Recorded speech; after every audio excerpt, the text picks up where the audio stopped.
Okay Vishnupriya is also good but అయితే నాకు అనిపించింది అంటే లైక్ టూ ఎమోషనల్ సోనియా కావాలనే ఎక్కువ గొడవలు క్రియేట్ చేస్తుందంటారు. అండ్ నో అలా ఏం కాదు, కానీ తను చాలా అన్ని హార్ట్కి తీసుకెళ్తాను. టాప్లో ఎవరు ఉంటారు అనుకుంటున్నారు? నయనిక, మణికంఠ, నిఖిల్, వీళ్ళు ముగ్గురు. నిఖిల్ అంటే ఎందుకు?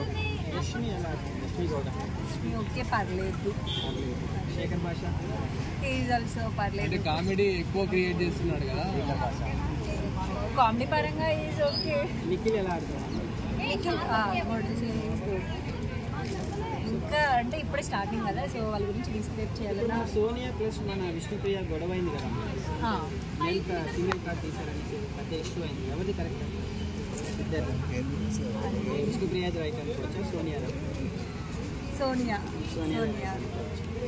అంటే విష్ణుప్రియ అలా అనడం కరెక్ట్ కాదనుకోవచ్చు. అంటే మీరు పుణ్యస్త్రీ అనుకుంటున్నారు, అట్లా బ్యాడ్ వర్డ్స్ వాడడం తప్పంటారు. తప్పే కదా, బ్యాడ్ వర్డ్స్ యూజ్ చేయడం ఆబ్వియస్గా తప్పే. జస్ట్ మనం పర్సనల్గా అయితే అనుకుంటే ఓకే పర్లేదు, కానీ ఒక షోలో, రియాలిటీ షోలో కొన్ని కోట్ల మంది చూస్తారు కాబట్టి మనం యూజ్ చేసే లాంగ్వేజ్ అనేది చాలా పొలైట్గా ఉండాలి. సో ఆబ్వియస్గా అది తప్పు. సార్ ఎవరు విన్నర్ అవుతారు? లేడీస్ ఎవరు లేరా? నైనిక అనుకుంటున్నా. నైనిక, లక్ష్మీ గౌడ, ప్రేరణ, విష్ణుప్రియ వీళ్ళు ఎవరు?